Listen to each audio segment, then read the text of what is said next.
29항입니다. 휴대폰, 이 메모를 보면 휴대폰 사무실 자택 주소 확인, 행정망, 경찰망, 건강보험 등이라는 내용이 확인이 됩니다.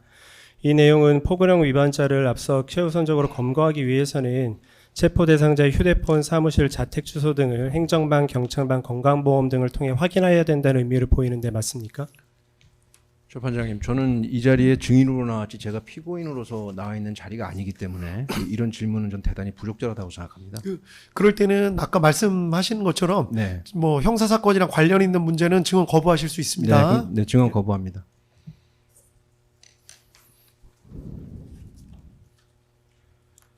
네, 30항 질문 드리겠습니다. 위 메모를 보면 증인은 비상계엄이 선포된다고 하더라도 이상하다고 느끼지 않을 정도로 김영현 장관으로부터 계엄에 관한 구체적인 말을 당시에도 좀 들었던 걸로 보이는데 어떻습니까? 증언 거부하겠습니다. 네.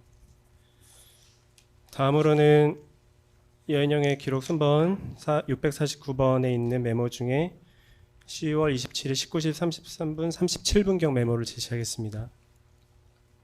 증인 위 메모는 김영현 장관이 한 말을 당시 메모했던 것입니까?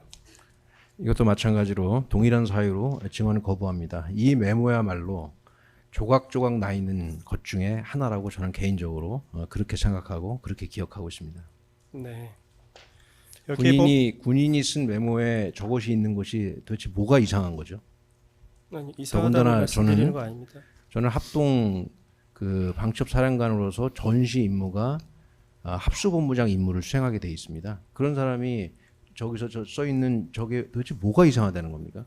근데 그 조각조각 나 있는 것을 왜 메모를 쓴 사람은 저걸 누구한테 보낸 적도 없고 누구랑 공유한 적도 없는데 그 조각조각의 일부를 가지고 왜 스토리라인을 스스로 만들어서 정말 개인적으로 저는 이 부분이 너무 안타깝고 너무 억울하고 그렇습니다. 그러나 제 형사사건과 관련되어 있기 때문에 이것은 증언 거부하겠습니다. 네. 이 메모를 보면 점령, 출입 통제, 현장 보정, 군 검경 합동 수사라는 내용이 나옵니다. 이것과 관련해서 증인은 군검찰 조사 당시에 이것은 국회가 아니고 선관위 이야기였던 것 같고 선관위 얘기는 전부터 계속 했었다. 이것도 그때 당시에 장관이 전화로 말씀하셨던 내용을 메모한 내용인 것 같다라는 취지로 말씀하셨는데 맞습니까? 증언 거부하겠습니다. 결국 위 메모를 보면 김영현 장관이 이전부터 여러 차례 선관위 부정선거에 대한 수사가 필요하다는 말을 하였던 것으로 보이는데 어떻습니까? 증언 거부하겠습니다. 다음은 2024년 12월 4일경 메모를 제시하겠습니다. 19시 12분 31분경 메모입니다.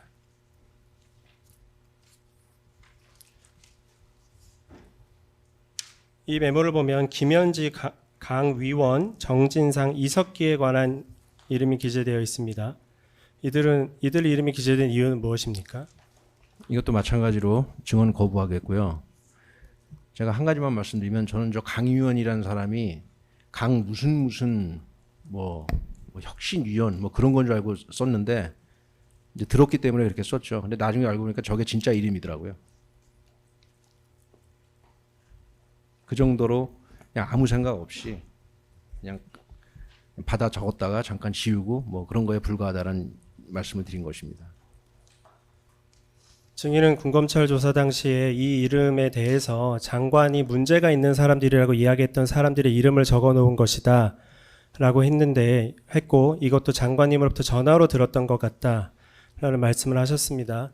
그런 사실이 있습니까? 제 재판과 관련된 사항으로 증언 거부하겠습니다.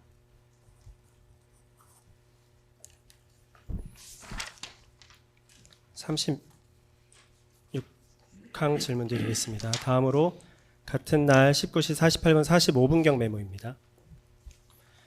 여기 보면 중경 간부 이상이 자발적으로 동조할 수 있도록 조치라고 되어 있습니다. 이 내용은 계엄이 선포되면 중경 간부 이상이 자발적으로 동조할 수 있도록 조치해야 된다는 의미입니까? 검사님, 그런 해석을 우리가 견강부회라 그럽니다. 견강부회. 중경 간부 이상이 자발적으로 동조할 수 있도록 하는 조치가 도대체 왜 계엄이랑 관련이 있다고 얘기를 하는 것인지 전 지금도 이해를 못하겠습니다. 네. 그러면 어떤 것에 관한 메모라는 건가요? 저도 정확히 기억 안 납니다. 그냥 그때 썼다 지웠다 그다음에 아까 처음 말씀드린 것처럼 저게 어떤 전체 메모의 일부인지 저거만 쓴 건지 뭘 보고 쓴 건지 도대체 기억이 안 나는데 그걸 가지고 저거 한 줄만 딱 갖다 놓고 나서 당신 지금 계엄의 중견간부 이상을 자발적으로 동조할 수 있도록 조치를 해야 된다라고 얘기를 하니 아까 제가 처음에 판사님 말씀드리지 않았습니까? 지금 대한민국 군인 중에 계엄에 동의하는 사람이 세상에 누가 있습니까 지금? 근데 중견간부 이상이 자발적으로 동조할 수 있도록 무슨 조치를 할 수가 있습니까? 대한민국 군인 중에 중견간부 이상이 제정신인 사람이 계엄에 동조하는 사람이 있을까요? 평시던 전시던 계엄 훈련을 제가 어떻게 하는지 그 상황을 말씀드리지 않았습니까? 그런데 무슨 저 메모 하나를 보고 중견간부 이상을 자발적으로 계엄에 동조하도록 만들었다는 그 견강부회와 같은 그 말에 저는 억장이 무너집니다. 네, 증인 말씀 잘 알겠습니다. 이 메모가 앞뒤로 다 연결이 되어 있는데 앞뒤의 정확히 내용들이 말씀드리면 앞뒤로 연결된 게 아니라 조각조각들을 그렇게 연결을 한 거죠. 예, 그러니까 메모가 말을 정확히 말씀하십시오. 네, 저 메모가 완전하게 살아있는 하나의 문장이나 완전하게 살아있는 하나의 메모가 아니란 건 검사님 너무 잘 아시지 않아요? 그냥 그때그때 조각조각 조금 남아있는 거 아니에요? 근데 그게 뭐가 완전히 연결됐다고 이 자리에서 그렇게 얘기를 하십니까? 아니 본인 증인이 너무 화를 내시지 말고 화내는 게 아니라 제 말을 좀 있는 잘 팩트를 그대로 있는 그대로 좀 말씀드리는 거예요. 들어보십시오. 예, 일단 증인께서도 네. 말씀하시다가 흥분하실 필요는 없고 일단 검사님 말씀도 끝까지 들어보시고 제가 이 메모 관련해서 말씀하십시오. 너무나 예. 억울해서 이렇게 말씀드리는 겁니다. 예, 판사님도 보셨잖아요. 중견간부 이상이 자발적으로 동조할 수 있도록 하는 조치가 도대체 계엄이랑 무슨 상관이 있습니까? 중견간부 이상을 계엄에 자발적으로 동조할 수 있도록 할 수 있는 조치 방법이 있습니까? 그 방법이 있어요? 월급 많이 올려주면 중견간부 이상이 계엄에 자발적으로 동조합니까? 대한민국 군인들 수준이 그럴 것 같습니까? 네, 제가 조금 감정이 격해져서 죄송합니다. 예, 차분하게 말씀하시면 됩니다. 예, 계속하실까요? 다음 메모 제시하겠습니다. 이 메모는 11월 5일 16시 45분 43분경 메모입니다. 이 메모에 나오는 보면 리더십 불충분이라고 되어 있고 그 다음에 히읗, 이응, 지읒, 연이라고 되어 있습니다. 이건 누구를 말하는 건가요?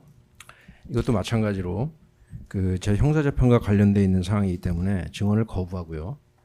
저기에 연은 연합사 부사령관입니다. 연합사 부사령관이 계엄이랑 무슨 상관이 있습니까? 네, 증인은 군검찰 조사 당시에 히읗은 합참의장, 이응은 육군참모총장, 지읒은 지작사령관, 연은 연합사 부사령관을 의미한다라고 말을 하셨는데 그렇게 얘기한 것이 맞고요. 네, 지금 뭐 계엄과 관련된 군무회의를 하거나 계엄과 관련된 여러 가지 조치를 할 때 연합사 부사령관이 무슨 상관이 있습니까? 연합사 부사령관님은 계엄과 아무 상관이 없습니다. 그 사람은 한미 간의 그 작전에 관한 부분을 담당하시는 분입니다. 더 이상은 증언 거부하겠습니다. 네, 계속 질문 드리겠습니다.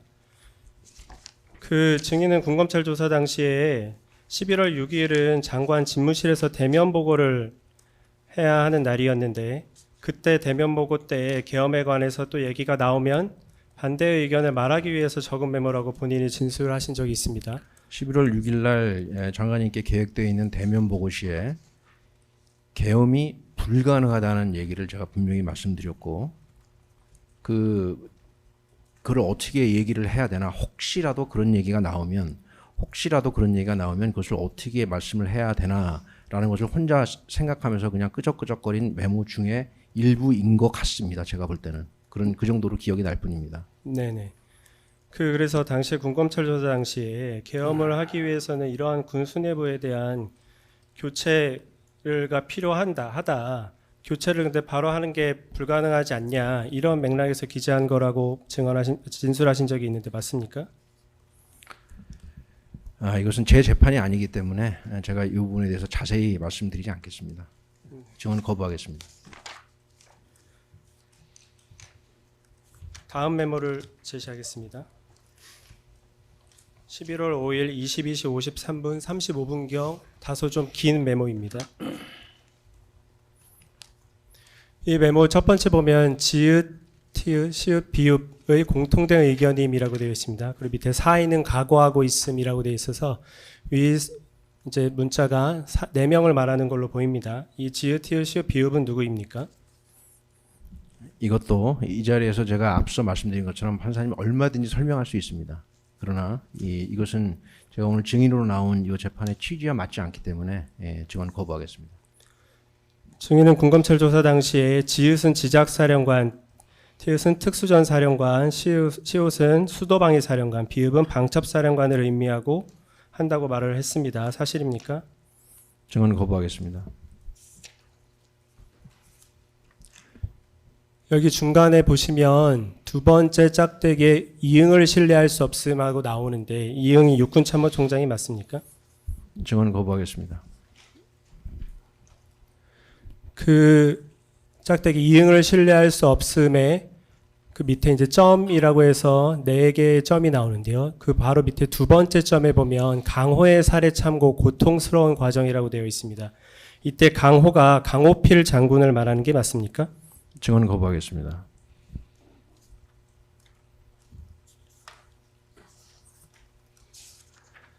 당시 보면 그 바로 또 아래줄 보면 보안 위험, 인허로 들어오면 안 됨이라고 되어 있는데요. 이것은 위에 이응을 신뢰할 수 없음에 하위에 적혀져 있는 메모 중에 하나이고 검사님, 이응은 육군 제가 처음에 참모총장을 말씀드렸지만 이 메모는 제가 혼자 생각나서 끄적끄적거린 거지 정상적으로 만든 무슨 보고서가 아닙니다. 누구한테 보낸 것도 아니고요. 누구한테 보낸 증거가 있습니까? 누구랑 공유했던 증거가 있습니까? 근데 왜 이거를 마치 하나의 정상적인 완벽한 문서처럼 생각을 해서 본인이 해석을 해서 본인이 스토리를 짜서 말씀하시는지 너무나 안타깝습니다. 좀 안 그러셨으면 좋겠습니다. 예, 그 증인께서 일단 말씀을 하나만 드릴게. 네. 어차피 검사라는 직업 자체가 네. 이런 거를 다 지금 물어봐야 되고 어차피 지금 끝까지 이제 다 물어보실 거거든요. 흥분하지 마시고 지금 차분하게 답변하고 계시니까 네, 저도 제 차분하게 입장을 계속 답변하시면 됩니다. 말씀드리겠습니다. 아시겠죠? 네. 예, 그래서 서로 뭐 흥분하시거나 막 그러실 필요는 전혀 없다는 말씀 네. 다시 한번 드립니다. 예, 계속하시죠. 네.